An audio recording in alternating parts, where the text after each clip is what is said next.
Hospitals and health systems are committed to continually making their communities safer. Key to that is preventing violence within their facilities and ensuring the safety of staff and patients.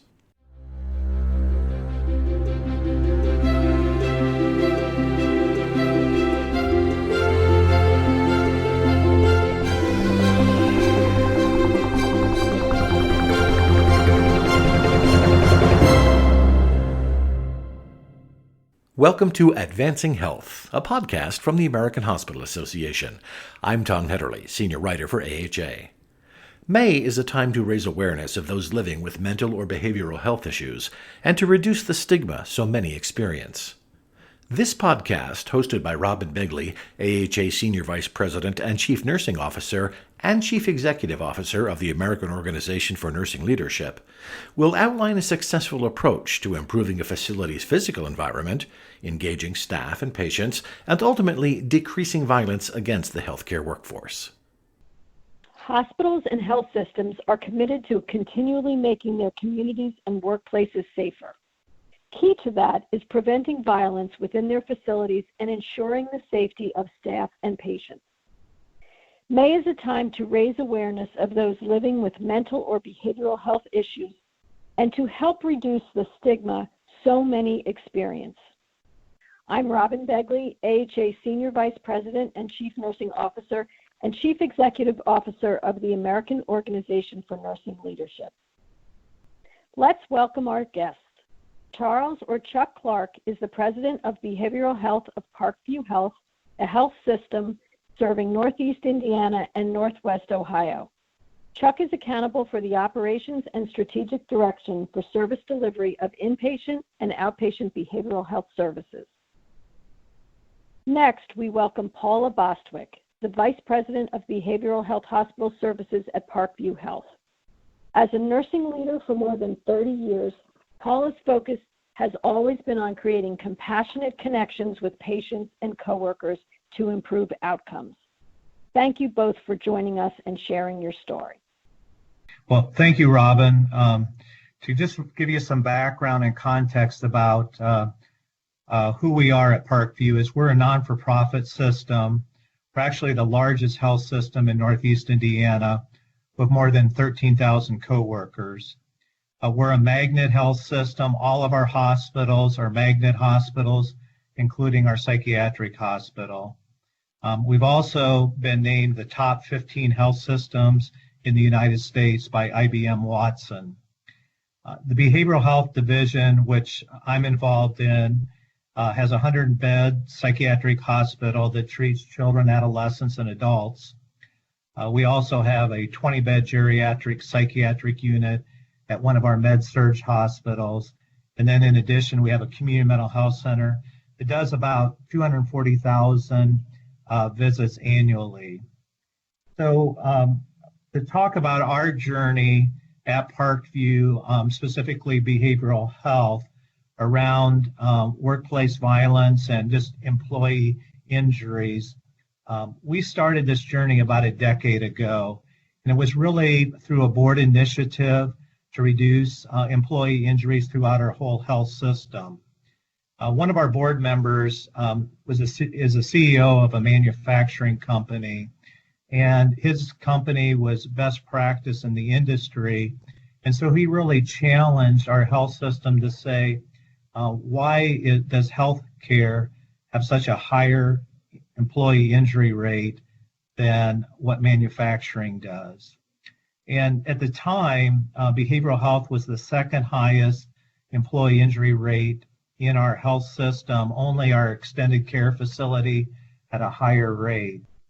And we first began that journey with actually using best practice outside our industry with a manufacturing consultant and really started doing the things that manufacturing was doing, kind of using those principles. And in that first year, we actually improved our employee injury rate, the OSHA recordable rate, from 25 to 11.5. And then the second year, we actually moved down to 5.3. So we were actually pretty proud of that improvement in those 2 years. And I think the strategies that had a huge impact with that was really, the first one was understanding the data.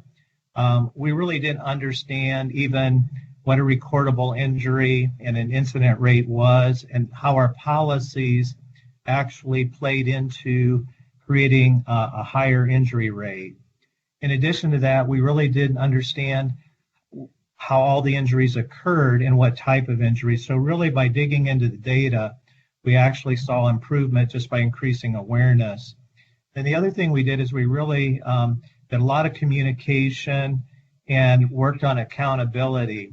Managers often didn't know their coworkers were injured. There wasn't great communication between our employee health department and our behavioral health managers. So we really had to create clarity around expectations, and we started reviewing every injury in front of leadership. And then really, I think the other key strategy was really involving the coworkers in that solution. They participated in work groups, and we really started connecting the dots between really behaviors and injuries. So we made great improvement.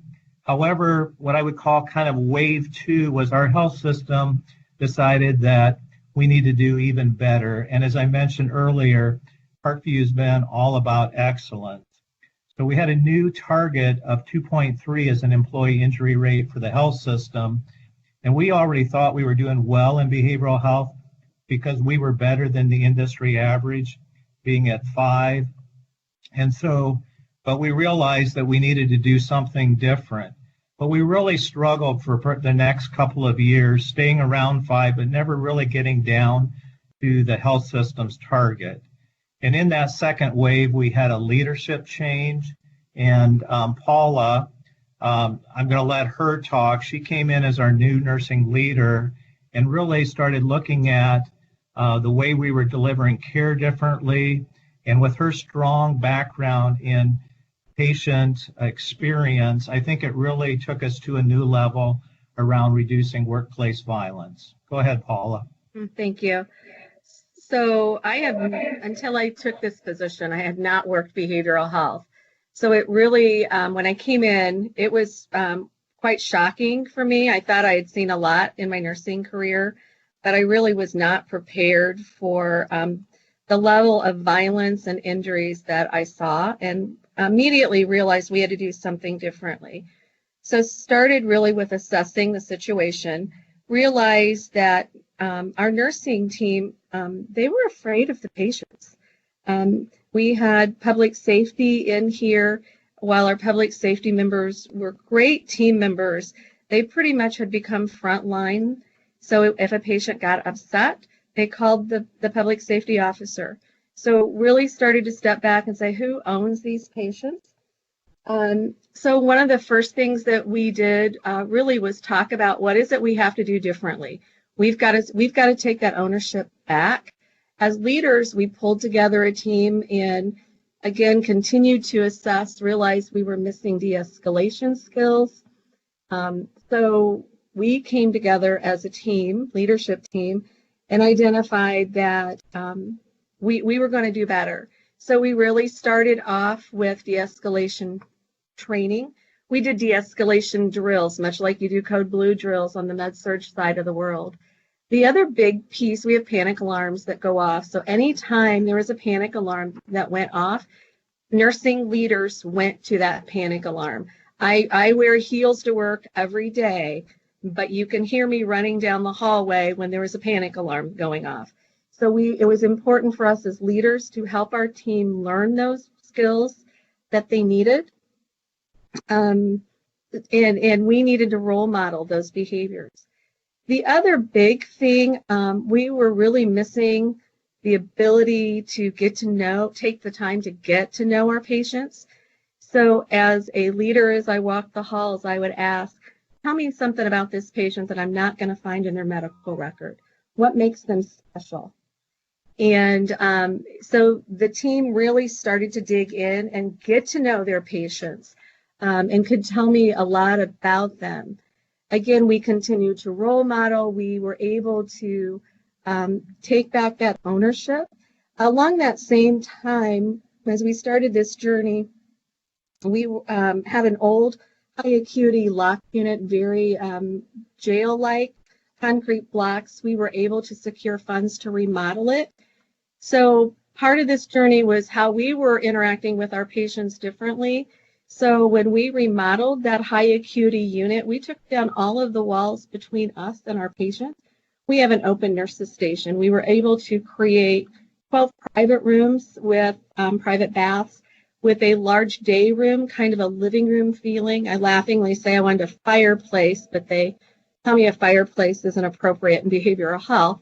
But we put a TV kind of in there so they could sit and watch TV in a living room concept.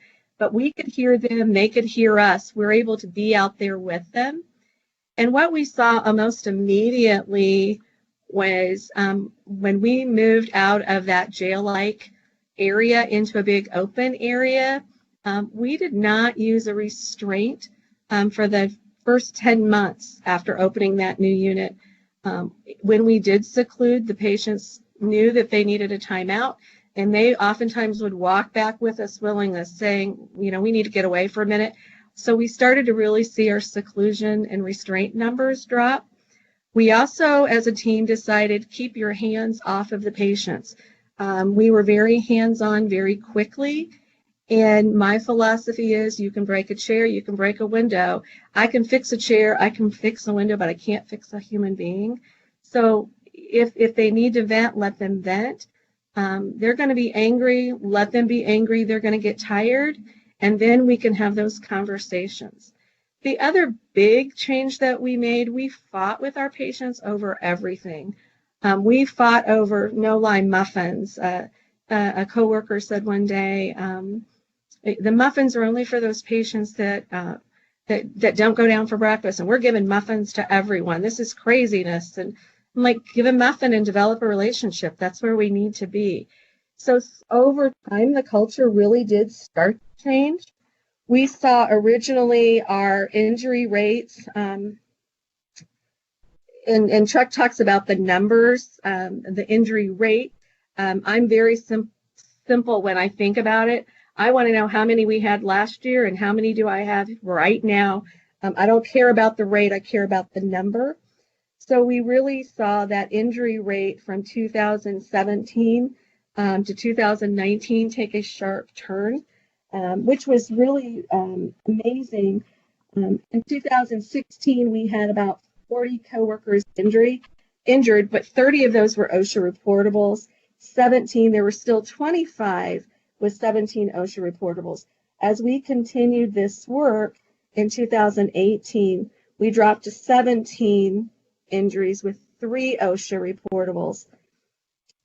And for 2019, we had our first injury in September, and we had 2 OSHA reportables. So we saw a significant decrease in those. We saw Parkview Public Safety not coming to our rescue nearly as often because we managed the situations. We told public safety when it was time to go hands-on. They don't move until we tell them to move. And if they move before that, we talk about it afterwards. We debrief every case, identifying what could we do differently? How did we miss this? I shared earlier, we saw our seclusion and restraint numbers drop well below benchmark, nearly to 0.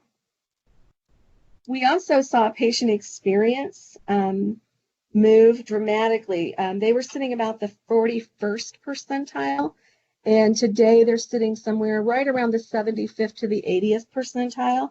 But we saw a great movement in probably 6 months from that 41st to the 75th percentile.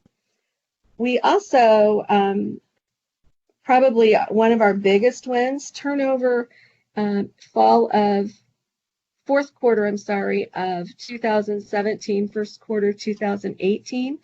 First year RN turnover was at about 80%.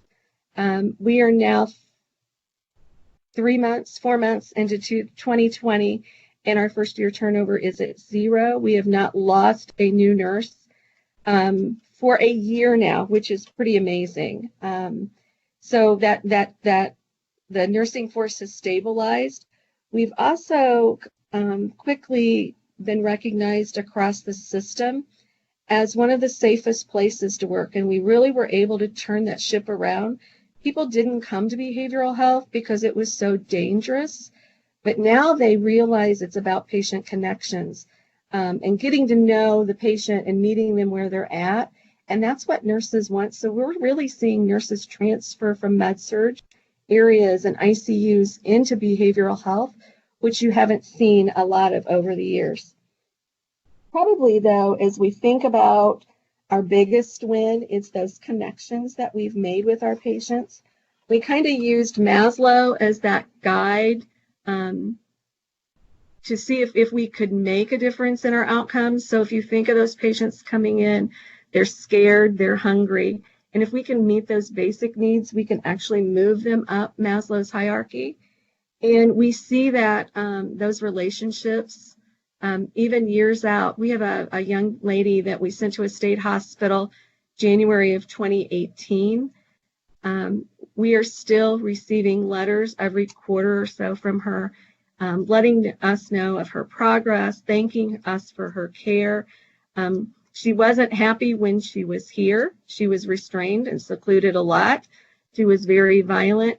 She is now apologizing and recognizing that we saved her life, and she's really grateful for that.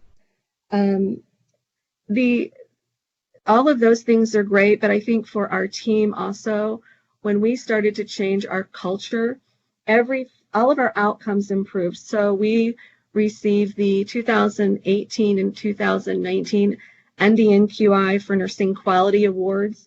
We were the 2019 success story with Prescaney because we were able to decrease the violence in our workplace. So our team's really starting to reap the rewards that they deserve for the hard work that they've done. That's incredible. Thank you both for sharing your journey. Can you please share with our listeners any lessons learned during this process? Anything you want to highlight? Sure. Robin, I think one of the key things that I've learned a long time ago, but has to be reinforced with me whenever I see changes, is that culture always trumps strategy. And this is really, as I mentioned, we kind of went in two waves here around really reducing workplace injuries. And even though we got to know the data, we increased awareness. What I didn't realize until really Paula joined the team is that from a culture standpoint, we still, coworkers expected to get hurt if they were in behavioral health. And what was interesting, it was almost a rite of passage, that it was until you kind of charged in to your first situation and helped out, you really weren't a team member yet. And so that became obvious when we started looking at our care model, which had been very parental in nature, rather than the approach that Paul is talking about. And so despite a lot of the improvements we made by understanding the metrics, really increasing the accountability of management and making the coworkers part of the solution, which were all key.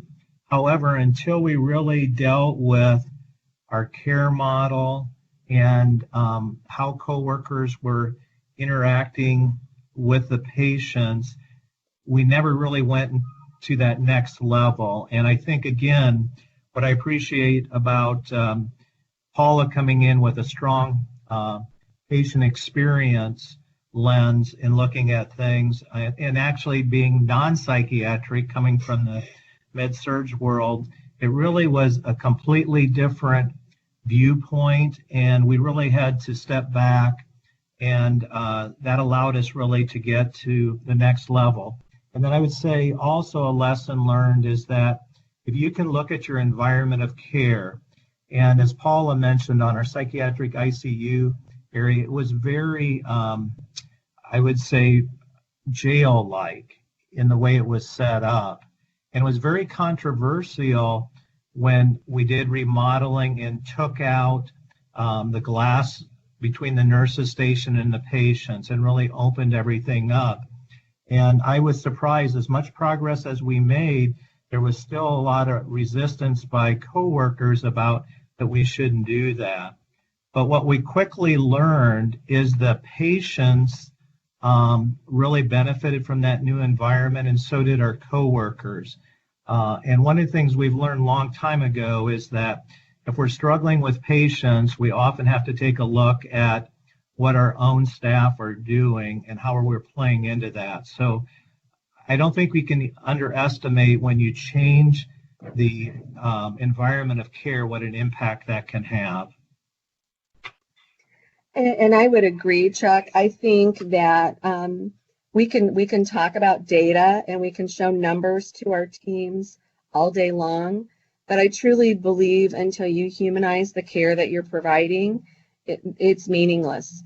So once we started to change how we interacted with our patients and started to see them differently, we weren't going to see any results if we didn't do something differently. I think probably one of the big eye-opening experiences for me, there were patients that had been here year after year that were very violent, and they were in that old ICU area.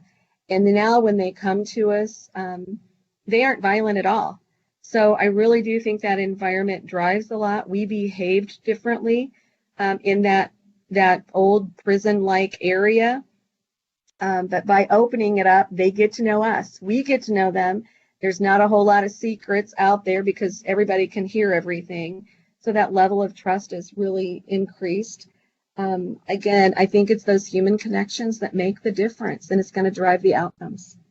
And Paul, I would agree. I think also I would say that part of that too is that common language that is used. And I think your point earlier where you talked about you really went away from what's the employee injury rate to actually what are the numbers of people who've been injured. And the employee injury rate, that OSHA recordable rate, can be complex to some regarding the formula. And it is somewhat meaningless when you say the number 25 or the number 5. But what people do identify with is who got hurt, how many coworkers have been hurt, that type of thing. And so I think that humanizing even the statistics is very important. Absolutely. Wow. So humanizing the care, changing the culture, human connection, what powerful words. Paula, I want to thank you and Chuck for joining us and sharing your insights. And I really want to congratulate you on the great work you've done at Parkview Health. Thank you. Thank you. If you want to learn more about the work hospitals and health systems are doing to prevent violence and reduce stigma around mental health and behavioral health issues, visit us at www.aha.org. Thank you.